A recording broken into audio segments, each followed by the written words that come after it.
सिया राममय सब जग जानी करहु प्रणाम जोरी जुग पाणी.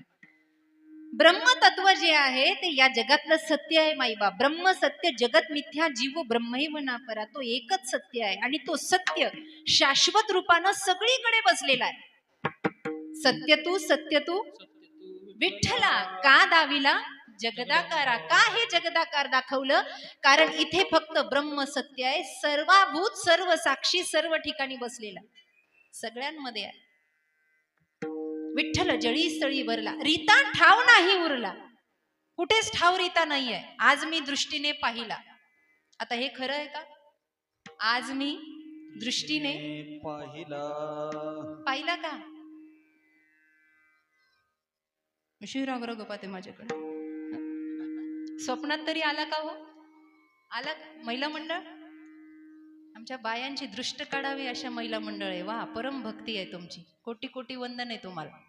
कुठेही असो परमार्थाचं कार्य पहिले महिलांची गर्दी असते. श्री शक्ती प्रदान पाहिलं का ग बायांनो? विठ्ठल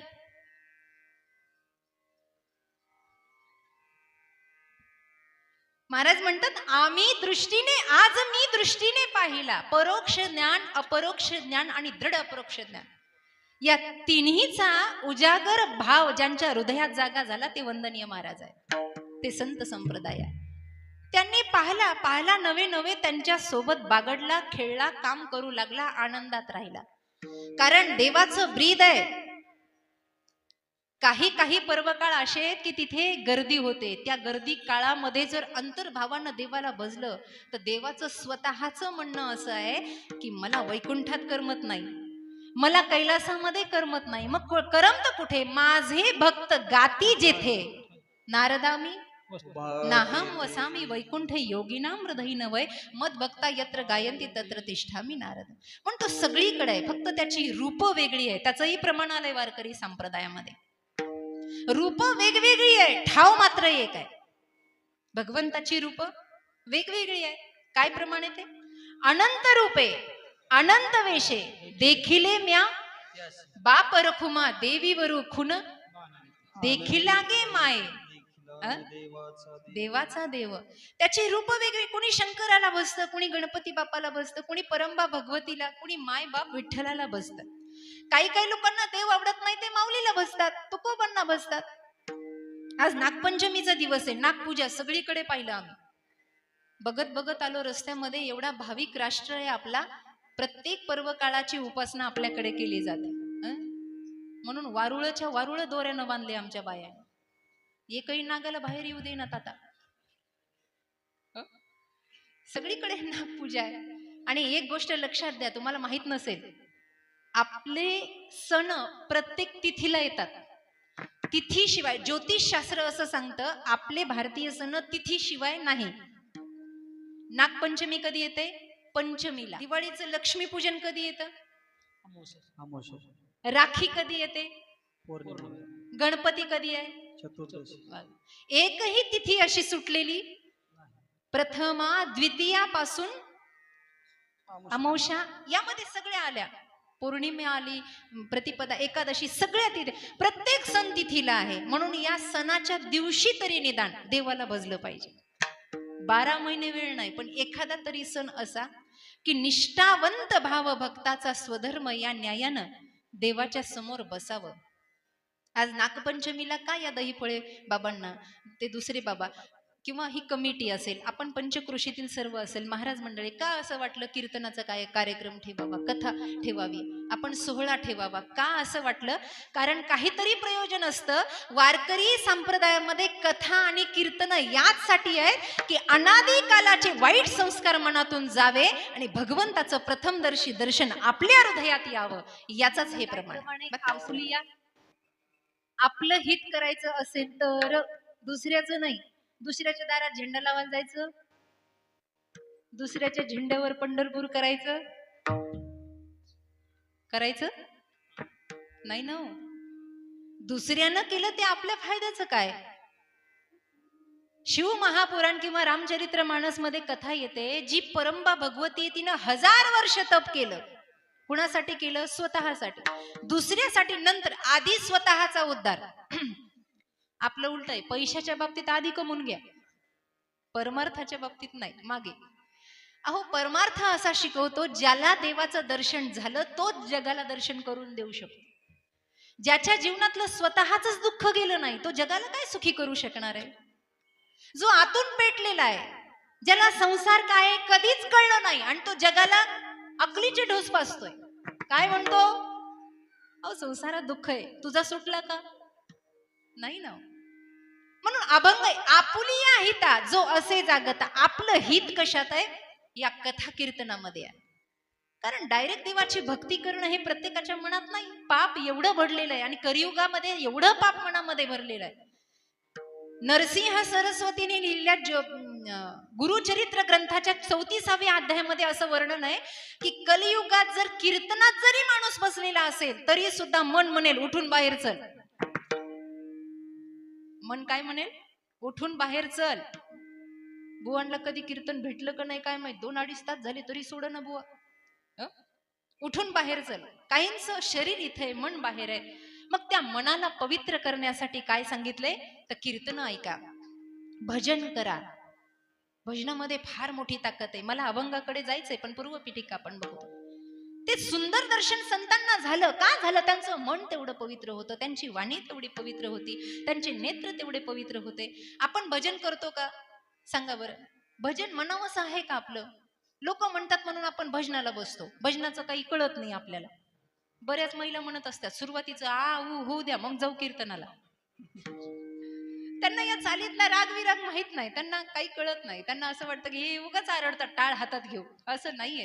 त्याला पण एक विशिष्ट प्रकारची रागाची संगती आहे. पूर्वीच्या काळामध्ये तानसेनानं मेघ राग गावा तर वर्षा व्हावा, पाऊस पडावा. माहितीये का? या रागामध्ये एवढी ताकद, एवढी शक्ती आहे, विनाकारण इथे काहीच नाही आहे. म्हणून भजन आपण करायला बसलो, ती जागा पवित्र आहे का? ती मन पवित्र आहे का? आपण भजन करत असताना आपलं मन तिथे लागतं का? संतांना दर्शन झालं, आपल्याला का होत नाही? तेच जग आहे, तेच युग आहे. याच युगामध्ये उद्धरून गेले, जगाला उद्धवण्याची प्रक्रिया. अहो माणसं सोडा, ज्यांच्या सान्निध्यात आल्यावर रेडे सुद्धा बोलले. वा वा.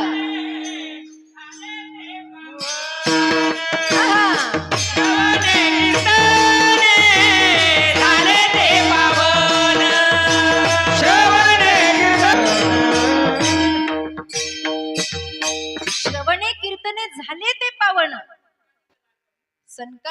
हे संतादिकांच्या मनामध्ये एक पवित्रता निर्माण झाली. महामळे मन होतेचे गादली, शुद्ध चोखाटले स्फटिक जैसे. म्हणून भजनामध्ये तेवढी ताकद आहे. काहीच करायची गरज नाही. लोक आमच्याकडे येतात, नारळ द्या,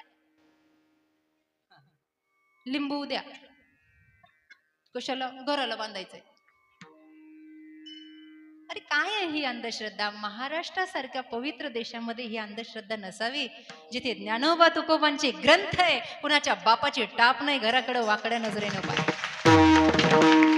अरे एवढा प्रसन्न चित्त महाराष्ट्र आहे आपला, एक कण. पण त्यांनी लिहिलेले साधे अभंग आपल्याला नीट म्हणता येत नाही. भजन करायचं, भजन करायचं. आमच्या भजनी मंडळात भांडणं सुरू झालं. मी नागडोचं बोलत नाही, राग राग पाहू नका माझ्याकडे. आमच्या भजनी मंडळात भांडणं आहे. मला आता विनोद करायची सवय. 8-15 दिवसापूर्वी एका गावात कीर्तनाला गेले आणि कीर्तनाला गेल्यावर म्हणलं का हो रावसाहेब दिसले नाही? आता एखादा माणूस नेहमीचा नाही दिसल्यावर विचारतात, म्हणलं का हो रावसाहेब दिसले नाही? लोक म्हणले ते फुगले. म्हटलं फुगले कसं काय? हा म्हणले त्यांचा अभंग रामभाऊने म्हणला म्हणून फुगले. आता अभंग रामभाऊच्या बापाचा आहे का रावसाहेबाच्या? कुणाचा आहे अभंग? संतांचा आहे ना. आमचं महिला मंडळ भजनाला बसलं का माझी गवळण का म्हणली? गवळण कृष्णाची आहे का बायांची? आमचे भांडणं मिटणार. अरे बाबा, या इंद्रियादिकांचे भांडणं, या विकारांचे भांडणं थांबावे म्हणून भजन आहे. आणि भजन एकदा आनंद निर्भय. जेवढा जीवनातला आनंद आहे तेवढा आनंद भजनाशिवाय नाही. प्रमाण सांगितलंय महाराजांनी.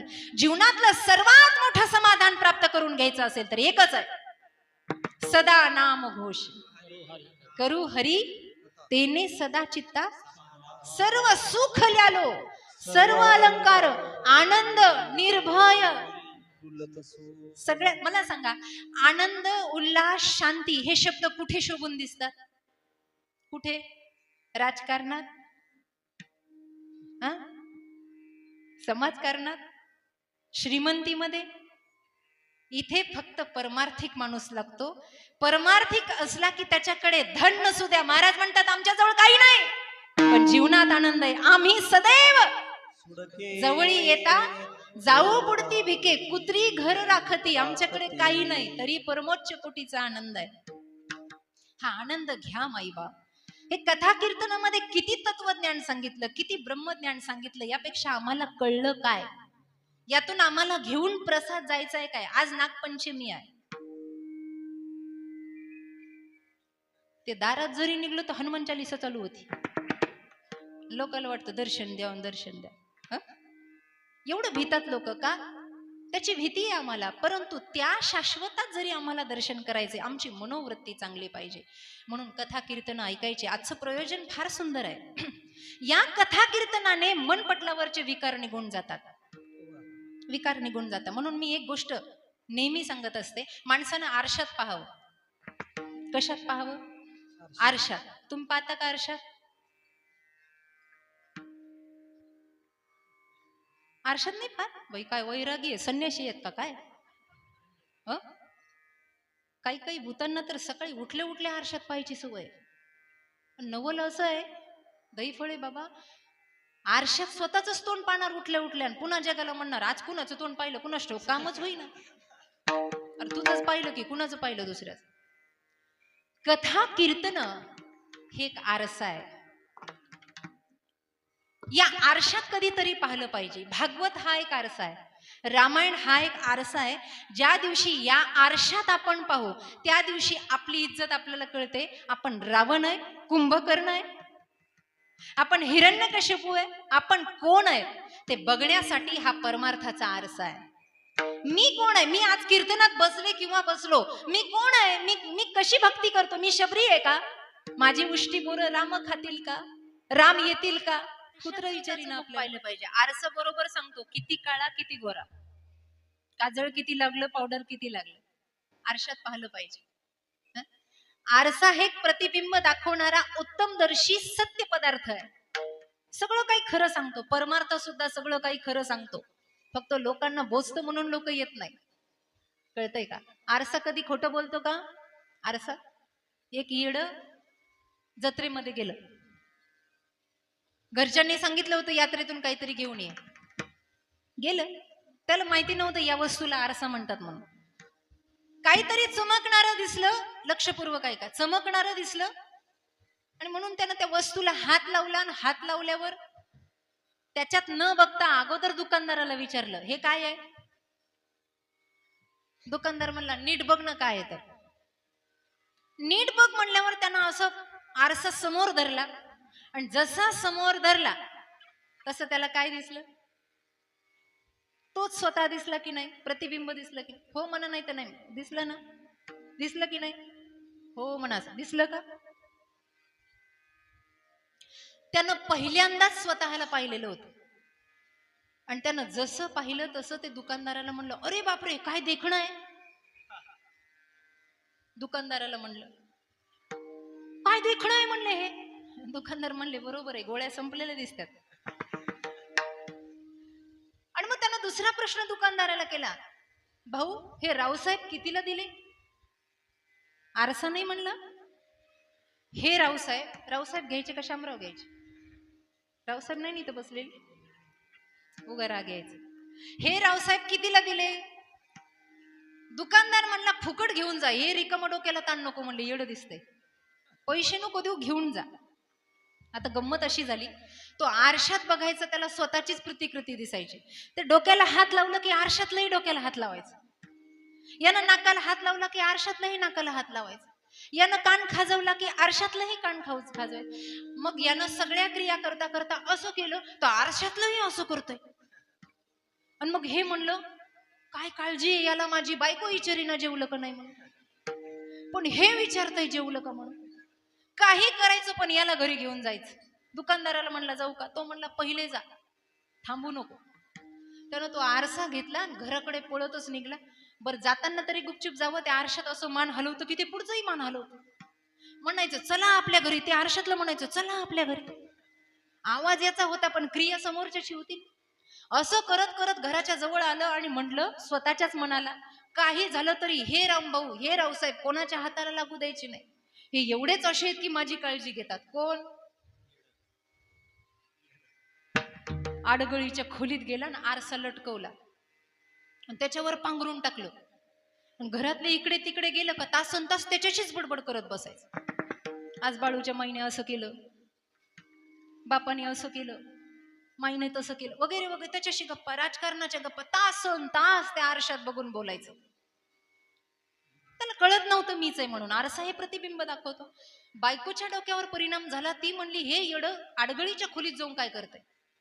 इतके दिवस तर जात नव्हतं, आता गेलं तर तासन तास बाहेर निघत नाही, करते काय. म्हणून हे बघण्यासाठी तिनं विचार केला एक दिवस तरी या खोलीत जायचं, गेलं पाहिजे. हे कामाला गेलं आणि तिनं कुलूपच तोडलं महाराज. जसं कुलूप तोडलं तसं त्या खोलीमध्ये आली. सगळी खोली पाहिली, कुणासोबत बडबड करताय, माणूस दिसेना, कुणी दिसेना. हे वेडं झालं की काय, काय झालंय माझ्या नवऱ्याला नेमकं. महाराज तिला दुःख झालं. बघता बघता बघता तिनं त्या कोपऱ्याकडे पाहिलं, तिथं कपडा असा टाकलेला होता. आणि जशी जोरात गेली तो कपडा असा सरकन ओढला आणि जसं ओढलं त्या आरशात तिनं पाहिलं, ती मोठ्यानं आरडली, आत्या. सासू म्हणली काय ग, तुमच्या पोरानं बघा कोणती सटवी आणून ठेवली म्हणली. कोण होता आरशात? मोठ्यानं आरडली. आता सासूलाही दम नाही गेला. ती म्हणली नेमकं पोरानं काय कारणामं केलं. तिनं हातातलं काम टाकलं आणि सुनाला म्हणली सरक सरक बाजूला, मला पाहू दे कोण आहे तर, कशी आहे मला पाहू दे, तुझ्यापेक्षा देखणी आहे का मला पाहू दे. तिनं सुनाला लोटलं आणि म्हातारीनं आरशात पाहिलं. अगं बाई म्हणली तर तर आणायची, यानं म्हातारी आणली.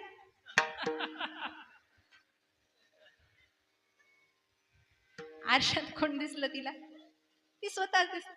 दोघींचा एवढा गोंधळ उडाला. सासरा होता घरामध्ये. ती म्हणलं बाया बायाचं काय चाललंय कुणास ठाऊक.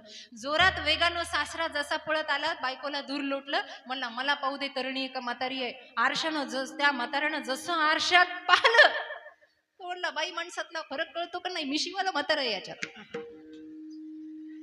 मला तात्पर्य हे सांगायचंय, आरसा खरा बोलतो की नाही, तसं आमचं रामायण खरं बोलतं, आमचं भागवत खरं बोलतं. नवे नवे आमची माय ज्ञानेश्वरी खरं बोलते की माणूस कसा आहे. हे आमचं पण आम्हाला दिसावं म्हणून आम्ही कथा कीर्तन ऐकावी, म्हणून आम्ही हे प्रयोजन दुसरे भासे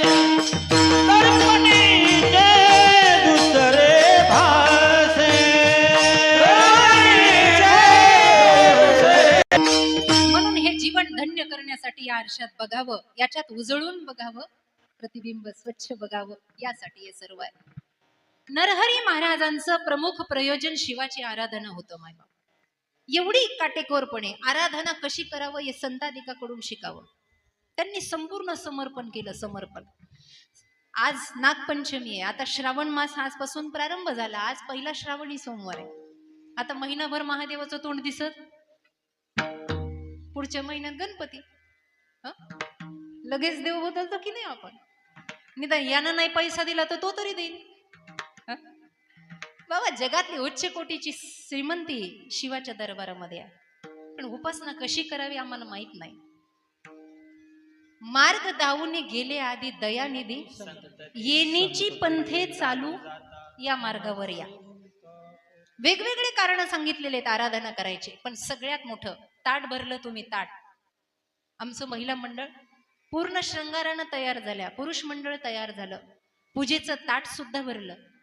नाही नाही त्या प्रकारची उपकरणं त्या ताटामध्ये आम्ही एकत्र केली. इत्र अत्तर घेतलं, सुगंधी महागातलं अत्तर घेतलं, पंचामृत घेतलं देवाला अर्पण करण्यासाठी. पंचामृत स्नानम समर्पयामि. शुद्ध गंगेचं जल घेतलं आपण कमंडलू मध्ये, सगळं काही घेतलं. मंदिरामध्ये जाताना आपण एकमेकीला विचारतो, अगं हे घेतलं का, हो घेतलं ना, अगं ते घेतलं का, हो घेतलं ना. सगळं घेतलं, पण कोणी कुणाला हे विचारत नाही मन घेतलं का. मन, कारण देवाला सगळ्यात जास्त आवडणारं फूल म्हणजे माणसाचं मन आहे. हे मन ज्या दिवशी आपण समर्पण करतो ना, त्या दिवशी खरी नागपंचमी साजरी होते, त्या दिवशी खरा श्रावण मास साजरा होतो. मन अर्पण केलं तर हे मन माणसानं तिथे अर्पण करावं. संताधिकांनी हे केलं. तासन तास ते पूजा पाठ करत बसतायत, आराधना करतायत, ओम नमः शिवायचा गजर करतायत आणि मग त्यांच्या जीवनामध्ये एक प्रतिकात्मक जीवन, दर्शनीय लक्षणीय तेज त्यांच्या समोर प्रगट होतं. ते प्रगट स्वरूप अभंगाच्या प्रथम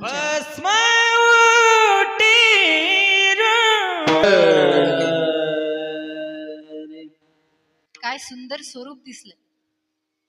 भस्म उटी रुंड माळा. सांब सदाशिवाच्या मस्तकावर त्रिपुंड आहे, भस्म लावलेलं आहे. खरं तर सर्वांगाला भस्माचं लेपन आहे. ज्या वेळेला महादेवाचा विवाह होतो ना, त्यावेळेला महादेवाचा एक शृंगार सांगितलाय. शृंगार. आपल्याकडच्या नवरदेवाला हळद लावल्या जाते. आपल्याकडच्या नवरदेवाला,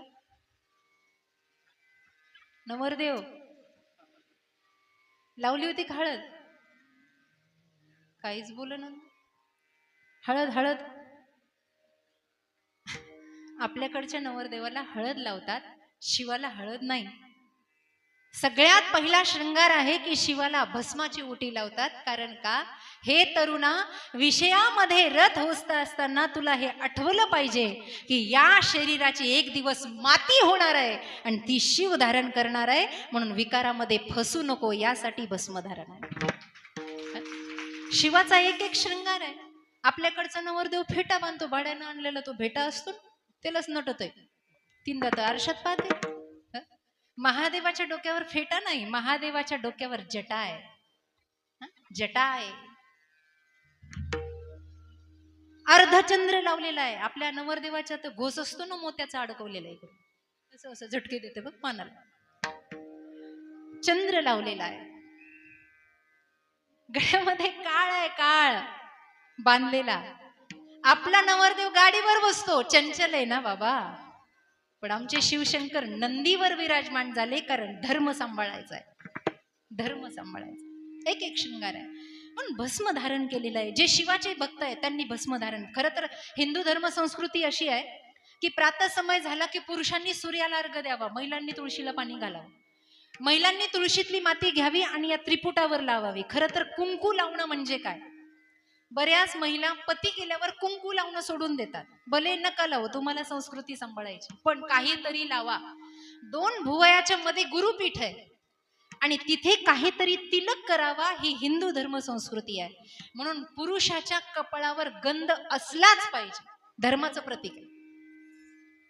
रावण सुद्धा लावायचा. लोक रावणाला नाव ठेवतात. रावणा इतकं भजन आपल्याला जमत नाही. लोक रावण उठल्या उठल्या बायकोला म्हणत नव्हता, please give me 1 cup bed tea. Ravan जेव्हा स्नान करायचे आणि शिवालयामध्ये जायचे तेव्हा रावण स्तोत्र म्हणायचे. जटाटवी गलत जल प्रवाह पावितस्थले, जटाटवी गलत जल प्रवाह पावितस्थले, गले वलंब लंबिता भुजंग तुंग मालिका.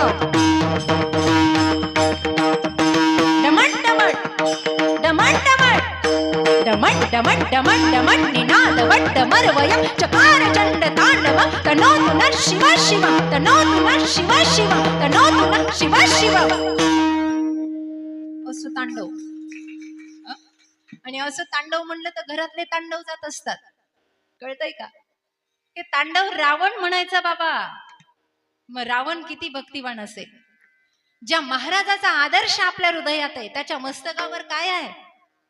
त्रिपुंड आहे. शिवाजी महाराजांचा फोटो कधी पाहिला? प्रतिमा पाहिली? पुतळा पाहिला? काय आहे मस्तकावर? राजा आहे. राजा. राजाची ख्याती आपल्याला सांगण्यात काही? ती सगळ्यांनाच ठाऊक आहे. नाही म्हणलं तरी ती मनातून उमटते. आता माझ्या मागे म्हणा, मी काय म्हणते ते माझ्या मागे म्हणा, माझ्या मागे म्हणा. माझ्या शिवछत्रपती शिवाजी महाराज की.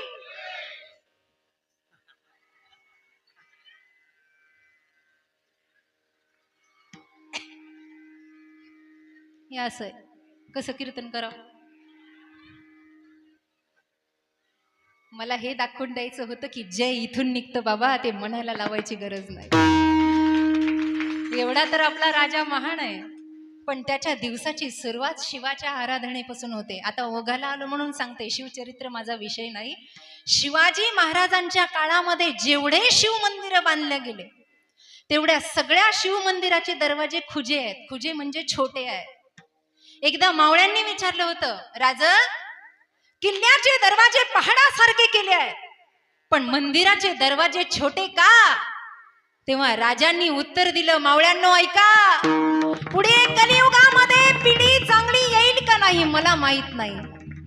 जगामध्ये श्रीमंतीचा एवढा अभिमान राहील की कुणी कुणाच्या समोर झुकेल की नाही मला माहित नाही, पण जगातला माणूस कुठेतरी नाही झुकला तरी माझ्या महाराष्ट्रातला माणूस शिवासमोर झुकावा म्हणून दरवाजे छोटे बनवले. म्हणून शिव मंदिराचे दरवाजे छोटे आहेत, वाकून जावं लागतं. ज्योतिर्लिंग बघा तुम्ही, सगळे ज्योतिर्लिंग बघा, असं वाकून जावं लागतं का? अरे जिथे झुकला तिथेच मोठा झाला. हे आपल्या राजानं आपल्याला शिकवलं. शिवाची भक्ती त्या राजानं सुद्धा केली. म्हणून भस्म ओटी रुंड माळा. भगवंताचं स्वरूप सुंदर आहे. गळ्यामध्ये माळा धारण केलेले आहे आणि सुंदर स्वरूप. माईबाप एक गोष्ट सांगून जाईन, मनाच्या कोपीत घेऊन जा. या जगतामध्ये देवापेक्षा सुंदर कुणी नाही. या जगतामध्ये तुम्हाला जर असं वाटत असेल ना की जगातल्या सगळ्यात सुंदर व्यक्तित्वाला पाहावं तर फक्त मंदिरात जावं, दुसरीकडे कुठे जाऊ नये. स्त्रियांना वाटतं पुरुष सुंदर आहे आणि पुरुषांना वाटतं स्त्रिया सुंदर आहेत. पण ज्याला असं वाटतं की ह्या सुंदर आहेत, हे सुंदर आहेत, त्यांनी विचार करावा की यांना बनवणारा देव किती सुंदर असेल, तो परमात्मा किती सुंदर असेल. त्याला एकदा पाहिलं की जगात पुन्हा दुसरं पाहण्यासारखं काही राहत. एक घडलेली घटना आहे. रंगमंदिर आहे वृंदावनला, रंगमंदिर. त्या रंगमंदिरामध्ये चैतन्य महाप्रभू नावाचे संत असेच भक्तजनांना घेऊन जायचे. पूर्वीचे महात्मे. मला गंगापूरला आलं की मला महात्म्यांची आठवण येते. आज आमचा भक्त समुदाय या बाजूला बसलेला आहे, काही इकडे बसलेले आहे. साधूंची रचनाच अशी आहे की भक्त समुदाय सोबत घेऊन चाललं. गौरंग महाप्रभू असेच जायचे नाही का, दर्शन झालं रंग मंदिरात कृष्णाचं की झाडाखाली बसायचे. रोज एक सेट यायचा, लक्षपूर्वक ऐका, रोज एक नगर सेट यायचा आणि येत असताना बायकोच्या डोक्यावर अशी छत्री धरून आणायचं. बायकोच्या डोक्यावर छत्री धरून आणायचं, पायामध्ये नगर सेट, गडगंज श्रीमंती. लक्षपूर्वक ऐका, मी आज स्वरूपाचा अभंग घेतलाय त्यावर बोलतोय. छत्री धारण करून यायचा महाराज, घ्यायचा घ्यायचा घ्यायचा आणि त्या मंदिराच्या पायऱ्याजवळ आला की ती छत्री बंद करायचा. बायकोनं जे जोडे पायातले काढले ते जोडे उचलायचा आणि बाजूला ठेवायचे आणि पायऱ्यावर बसून हिशोब करत बसायचा. बायको मंदिरात जायची. काही लक्षात आलं? गौरांग महाप्रभूने एकदा पाहिलं, एक आठवडा गेला, दुसरा आठवडा चालू झाला. ते म्हणले ही भानगड काय आहे? शिष्यगणाने सांगितलं त्याची बायको एवढी सुंदर आहे महाराज, तुम्ही पाहता जरासं ऊन लागलं तर अंग लाल पडतंय, एवढी नाजूक तिची कांती आहे आणि त्याला असं वाटतं सगळ्या जगात माझ्या बायको एवढं सुंदर. तुम्ही असंच म्हणत जा घरी गेल्यावर, म्हणजे भांडण होत नाही. बायकोला म्हणायचं जगात सुंदर तूच आहे बाई, दुसरं कुणी नाही. गरम गरम चहा भेटतोय बघा. त्याला वाटायचं माझी बायको नाजूक आहे, सुंदर आहे आणि म्हणून तो प्रतीक्षा करत तिथे हिशोब करत बसायचा. बायको मंदिरामध्ये जायची, तिचे जोडे सांभाळायचा. एक दिवस महात्म्याला राहवलं नाही. महात्मा असा असतो की तो संगतीत आलेल्या सगळ्याची सुधारणा करतो, किती वाईट माणूस असू द्या. गौरांग महाप्रभूने त्याचा कान धरला. मूर्खा, मंदिरात कधी गेला होतास का? तो म्हणला माझा काही संबंध नाही, लांब लांब पर्यंत देवाचा माझा काही संबंध, कधी गरजच नाही पडली देवाची. देवानं सगळं दिलंय म्हणला, होती नव्हती बायको दिली, आता काय गरज आहे देवाच्या मंदिरात जायची. गौरांग महाप्रभू म्हणले ती मंदिरात जाते, तू का जात नाही? तो म्हणला महाराज मी तिची रक्षण करण्यासाठी डोक्यावर छत्री धरून येतोय, मला एवढा वेळ नाही आणि तिचं कुणी हरण करू नये म्हणून तिची सिक्युरिटी गार्ड म्हणून येतोय. महाराज म्हणले तू कधी आतल्या देवाला पाहिलेस का? तू कधी आतल्या देवाला पाहिलंय का? तो म्हणला नाही पाहिलं. महाराजांना राग आला, महाराजांनी तोंडात ठेवून दिली. गालात लागल्यावर त्यानं कारण विचारलं. महाराज म्हणले आत जाऊन बघ, एकदा जर आतल्याला पाहिलं ना तर पुन्हा बाहेरचं पाहण्याची इच्छा राहणार नाही, फक्त आतल्याला पहा. जसा राग आला तसा दुडू दुडू धावत आतमध्ये गेला आणि देवही एवढा आगाव आहे. महिनाभर येणाऱ्याला दर्शन देत नाही, पण अर्धा तासात काही काही लोक देवाला प्रसन्न करतात. कारण का? मन. त्याला एवढा राग आला, तो म्हणला दे बरं दर्शन, माझ्या बायकोपेक्षा तू सुंदर आहे का बघू दे मला.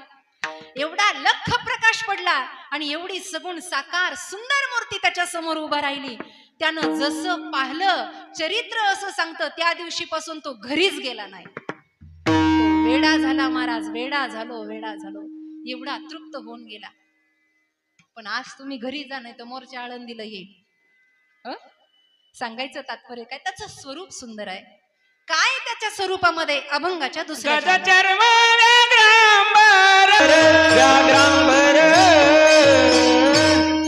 गजचर्म व्याघ्रांबर, गळा किंवा कंठी शोभे वासुकी हार. आज नागपंचमी आहे, नागडोळ तीर्थक्षेत्र आहे. खर तर नागदेवता स्वयंभूत स्वयं साक्षी शिवाचं स्वरूप आहे. शिवाला धारण करण्यासाठी तो नाग तिथे, काही लोक त्याला शेष म्हणूनही पुजतात. खरं तर नागपंचमीची कथा, आजची कालिया दमनाची कथा सांगितली जाते काही ठिकाणी, की भगवंता त्या शेषावर उभा राहिले, कालियाचं मर्दन केलं. यमुनेच्या डोहातलं जल त्या कालियानं अपवित्र केलं होतं. परंतु तोच जर महाकाय शंकराची विभूती घेऊन आला, तो ती नागदेवता म्हणून या जगात पूजल्या गेला. तुम्ही जेवढं त्याला स्मराल, जेवढं त्याला भजाल, तो आपल्या पाठीशी राहतो. काही काही ठिकाणी स्वयंभू महादेवानं नाग बनून भक्तांना दर्शन दिलेलं आहे. पण काहींना जर त्याची भीती वाटत असेल की नाग निघाला मग काठ्या घेऊन लोक पळतात, असं करू नका. फक्त एका ऋषीचं नाव घेतलं ना की नागदेवता जाग्यावर स्थिर होते.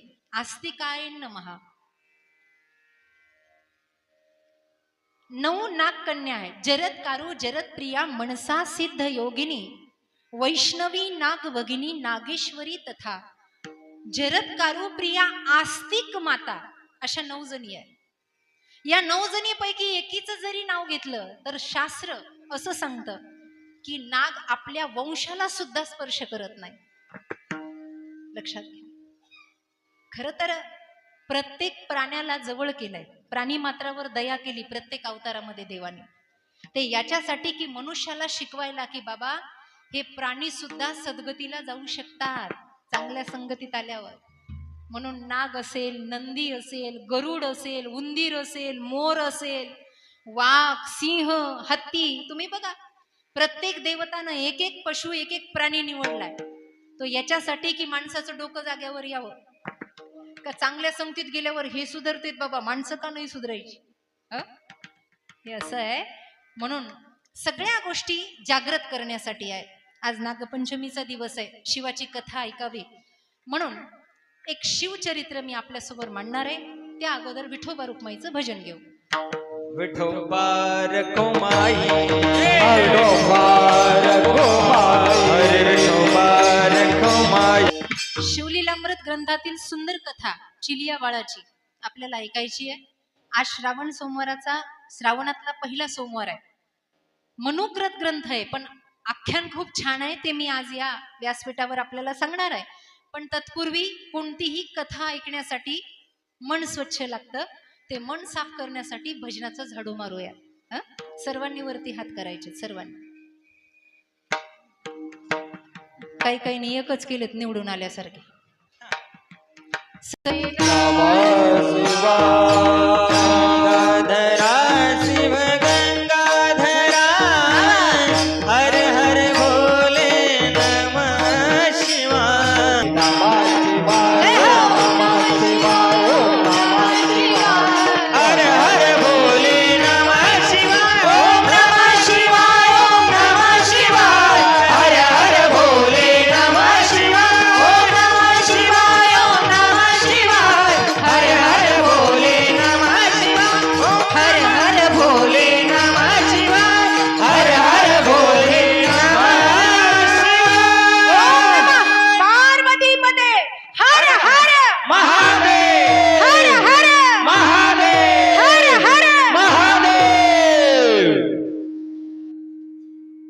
वाटतंय ना?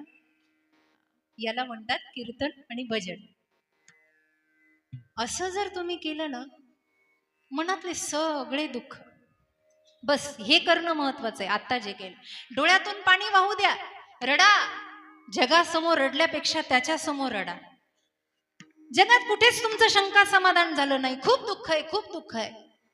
एक बिल्वपत्र त्याला अर्पण करा, एक लोटाभर पाणी घ्या आणि लोटाभर पाणी अर्पण करताना फक्त सगळं जग विसरून त्याला धारण करा. ओम नमः शिवाय. जगात कोणतंही दुःख जीवनात राहतच नाही. जिसके सिर पर भोले का हात है उसे डरने की क्या बात है बाबा. जगातलं सर्वात मोठं समाधान, सर्वात. चांगुना आणि चिलिया, श्रेयाळ आणि चांगुना हे पती पत्नी आहे.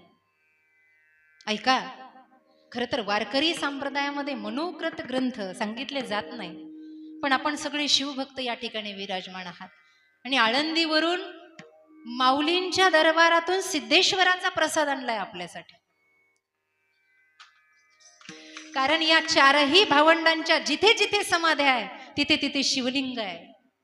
बघा तुम्ही, आदिनाथ उमा मच्छिंद्रा लाधले तेची प्रेम मुद्रा पूर्ण कृपा केली. असं आहे बाबा. मूळ सुरुवात तर इथूनच प्रारंभ आहे. हे माहेर घर आहे वारकऱ्याचं. श्रेयाळ राजा होता आणि चांगुणा त्याची पत्नी होती. प्रगाढ शिवभक्ती, गडगंज संपत्ती. पती पत्नींचा विवाह झाल्यापासून त्यांनी संकल्प केला होता, बायको प्रेमळ असावी, मितभाषी असावी आणि परमार्थामध्ये नवऱ्याला साथ देणारी असावी, तर ती तिच्या कुळाचा उद्धार करते. लोक म्हणतात मुलीचं लग्न केलं की 42 पिढ्यांचा उद्धार आहे, पण केव्हा ती पतीशी समर्पित असेल तर. ती जर व्यभिचारिणी झाली तर ती तिच्या संपूर्ण पिढ्यांना नरकात घालते. चांगुणा ही उत्तम पतिव्रता होती. तिनं तिच्या पत्नीला त्या पतीला विवाहाच्या पहिल्याच दिवशी सांगितलं, ऐका, मीही शिवभक्त आहे, आपणही शिवभक्त आहात. आपल्या दोघांनाही पैशाची कमी नाही, संतती तर पुढे भोलेनाथ देणारच आहे. आपण एक संकल्प करूयात. काय? दारात आलेल्या अतिथीला कधीही निर्मुख जाऊ द्यायचं नाही. त्यानं कपडा मागितला, कपडा द्यायचा. त्यानं अन्न मागितलं, अन्न द्यायचं. त्यानं अर्थ मागितला, अर्थ, पैसा द्यायचा. त्यानं मनुष्यबळ मागितलं, मनुष्यबळ द्यायचं. काही ना काहीतरी त्याला द्यायचं, पण आलेल्या अतिथीला निर्मुख म्हणजे खाली हाताने जाऊ द्यायचं नाही. राजा राणी होते, संसार करायला लागले. बराच काळ हा त्यांचा संकल्प नीट चाललेला होता.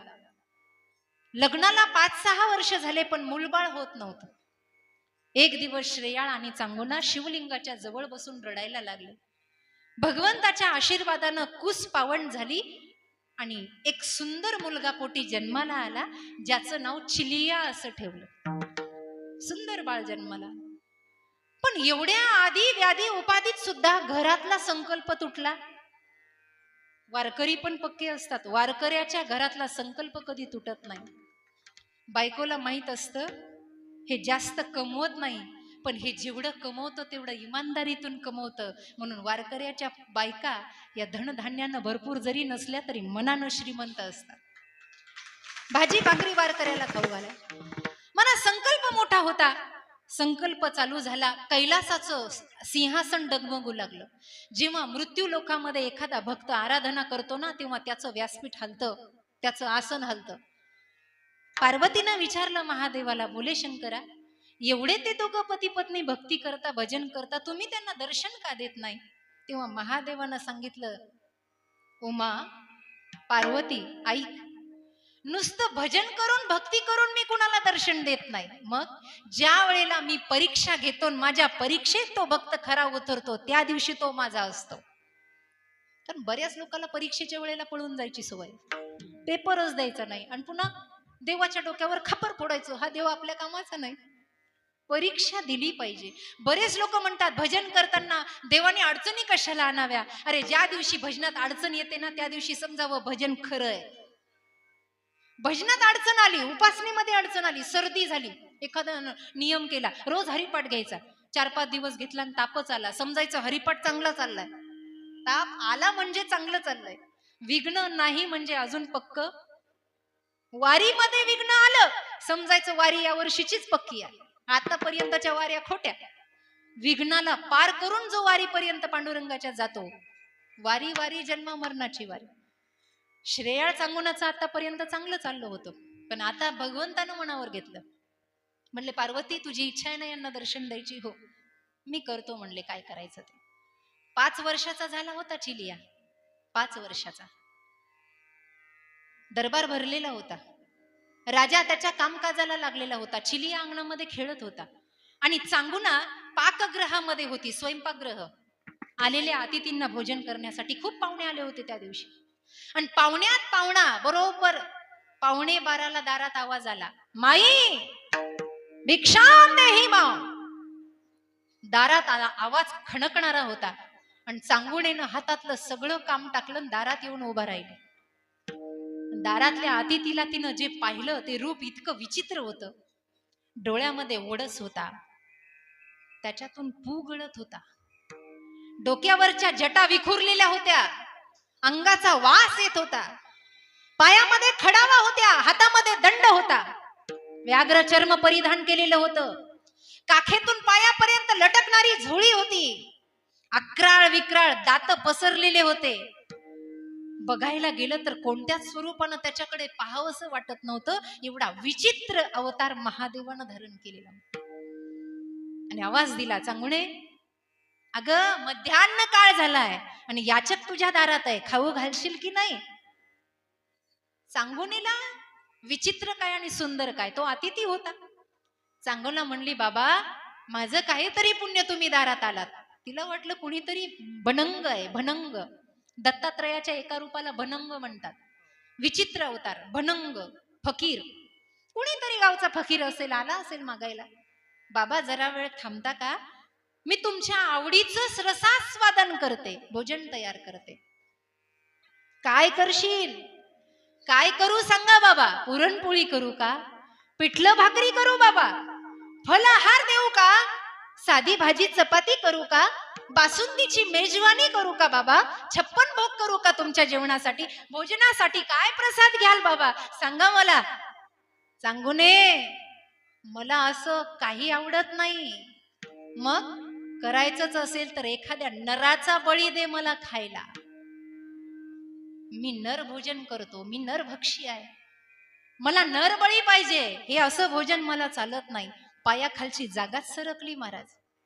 आतापर्यंत एवढ्या जणांना भोजन दिलं, पण नरबळी मागणारा हा पहिलाच कुणीतरी याचक आला. अंगावर काटा उभा राहिला, डोळ्यातून अश्रूच्या धारा निघाल्या. हा कोण आहे? हा कुठून आलाय? कसा आहे? जर याला नर भोजन दिलं नाही तर माझा पतिव्रता धर्म भ्रष्ट होईल, माझ्या राजाचं आसन जाईल, आम्ही पती पत्नीने केलेला संकल्प मोडेल. करावं तर काय करावं? बराच वेळ चांगुना काही बोलतच नाही, काही बोलत नाही, निस्तब्ध उभा आहे. सैनिक धावत गेले आणि राजाला बोलावून आणलं. राजा धावत आला, बायकोला विचारलं, चांगुने काय झालं ग? अहो बघा ना, हा कुणीतरी याचक आहे, नर भोजन मागतोय, कुणीतरी माणसाला कापायचंय आणि याला शिजवून घालायचंय. हा विचित्र प्राणी कसा दारात आला? आपलं काय पापाडवं आलं म्हणून याला आता माणसाचा बळी द्यायचा? डोळ्यातून अश्रूच्या धारा निघाल्या. कुणाला कापायचं? आतापर्यंत एक सुद्धा पशु सुद्धा बळी दिला नव्हता श्रेयाळाच्या राज्यात. लोक बकरं कापतात ना, एक सुद्धा प्राणी बळी दिला नव्हता. एवढं चांगलं राज्य होतं. श्रेयाळाच्या डोळ्याला पाणी आलं, ढसढस रडायला लागला आणि त्यानं त्या साधूचे पाय धरले. बाबा आता दुसऱ्याला तर कापू शकत नाही, मी झोपतो खाली. चांगुने माझ्यावर सुरा चालव, माझं मांस दे या बाबाला खायला. चांगुणेनं म्हणावं, अहो पती गेल्यावर बाईचं जीवनात राहतं तरी काय? मला माहितीये माझ्या नंतर या राज्याला तुमची गरज आहे. मी झोपते खाली, माझ्या घशावर सुरा चालवा, माझा बळी घ्या, पण तुम्ही जगा. नवऱ्यानं म्हणावं मी मरावं, बायकोनं म्हणावं मी मरावं. तेवढ्यात साधू बोलला, थांबा, अरे मला विचारा ना कुणाचं मांस पाहिजे. मला ना श्रेयाला तुझं मांस पाहिजे, ना चांगुणे तुझं मांस पाहिजे, मला 5 वर्षाच्या बाळाचं मांस पाहिजे. अनेक वर्षाच्या नवसानं उपासनेनं जो श्रेयाळ आणि चांगुनेच्या पोटी चिलिया आला होता ना, त्या चिलियाचं मांस मागितलं या साधूनं. न द्यावा तर संकल्प तुटेल.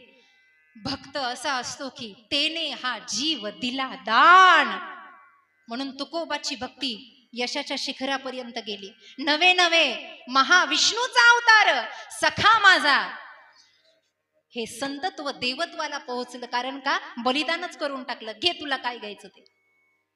चांगुना आणि श्रेयाळ एका बाजूला गेले आणि त्यांनी विचार केला, ऐका, देवाच्या नवसानं बाळ भेटलंय ना, देवालाच देऊन टाकू. असं समजू की देवच आलाय आपल्या दारात. आणि देवच होता बाबा. झालं काय? खेळत होता अंगणामध्ये चिलिया, खेळत होता. आईनं आवाज दिला, बाळ चिलिया. मला सांगा त्या ममत्वाचा आवाज कुठून निघाला असेल, कसा निघाला असेल? ज्या आईला ठाऊक आहे की बाळ दुडू दुडू धावत आलं की त्याचं मुंडक तोडायचंय, त्याला मारायचंय, काळजाचा तुकडा कापायचाय, त्या आईने आवाज कसा दिला असेल?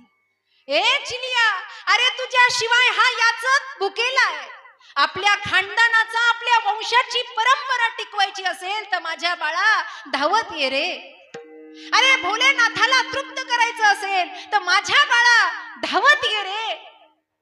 ममत्वाचा पाजर फुटला होता. स्तनातून दुधाच्या धारा निघाल्या, अश्रूच्या धारा डोळ्यातून निघाल्या आणि दुडू दुडू चिलिया धावत आला.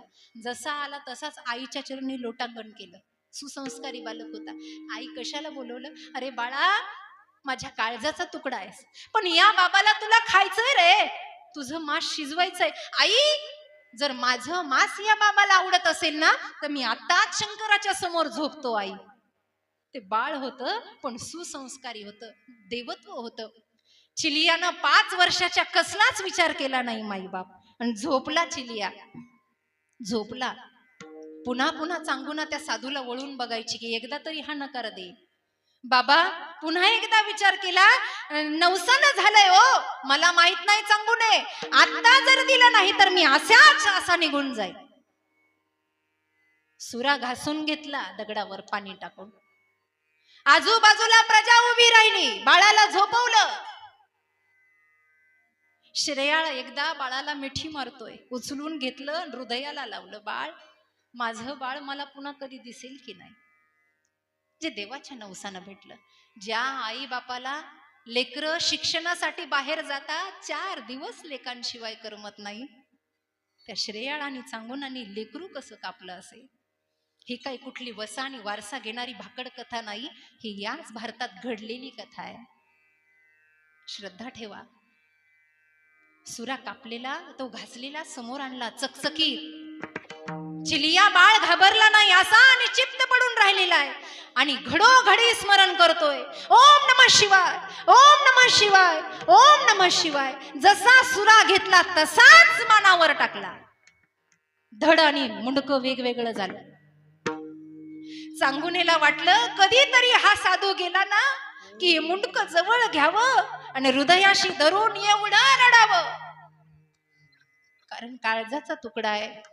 म्हणून ते मुंडकं तिनं घेतलं आणि एका टोकरीच्या खाली झाकून ठेवलं. साधूनं पाहिलं आणि विचारलं, मुंडकं कुठे आहे? त्याच्या मेंदूचा मांस मला खायचंय, मला त्याच्या धडाचा भाग नको, मला नैवेद्य त्याच्या मुंडक्याचा हवाय. काय म्हणावं या बाबाला?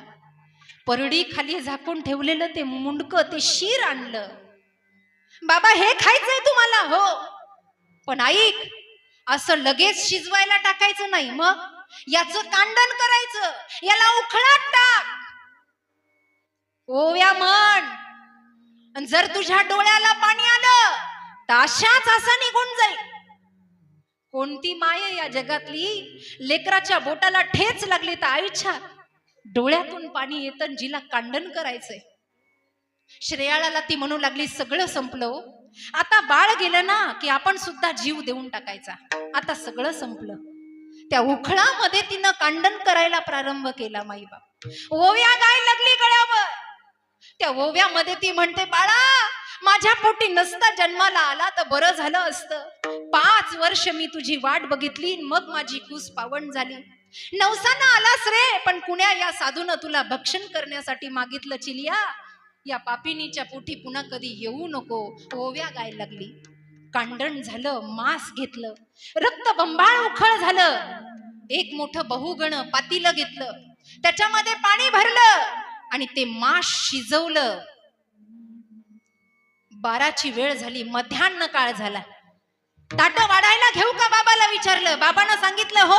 हात धुतले आणि जेवायला बसला बाबा. मनातल्या वेदना असह्य होत्या. ताट वाढताना हात थरथरत होता. माझ्या लेकराचं मांस वाढायचं, याला कोण्या प्रांतातून आलाय हा नरभक्षी. माझा शंकर याला माफ करणार नाही. म्हणून मनातल्या मनात असह्य होणाऱ्या वेदना.